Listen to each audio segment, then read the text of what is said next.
daghan mo sulti, mo istorya, magtudlo, pero ang pinakaliun nga pagtudlo mao ang ehemplo sa atong kinabuhi.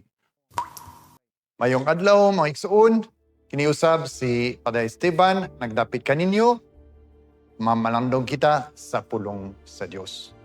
Sa Ebanghelyo karon adlaw, naay usa ka verse nga moingon nga naigo si Jesus, naluoy si Jesus kay ang mga tao sama sa mga karnero nga walay magbalantay. Maigsoon sa kinabuhi, daghan tayong mga problema. May uban nga may trabaho, may kwarta, may sakit, may problema sa pamilya.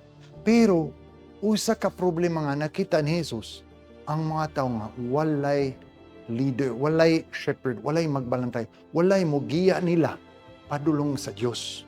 No? Ako usab mga naigo jud ko kay sa akong ministry, labi na isip youth chaplain sa eskwelahan, kana nakakita ng daghan mga batan-on karon murag karnero sila nga walay magbalantay.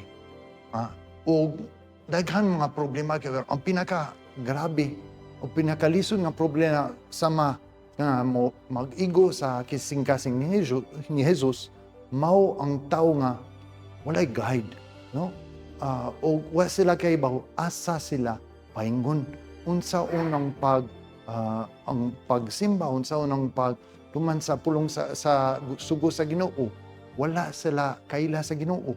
So nindot kayo nga mag-pray kita karon para labi na itong mga batan-on na-adjud sila magpalantay, na-adjud sila leader sa pagtuo, mga maguang, mga batan-on pud nga andam sila sa paggiya sa uban mga batan-on, uban mga tao panalong sa Dios. Magpakita sa ilang pagtuo pinagi sa ehemplo kay daghan mo sulti, mo istorya, magtudlo, pero ang pinakaliun nga pagtudlo mao ang ehemplo sa atong kinabuhi.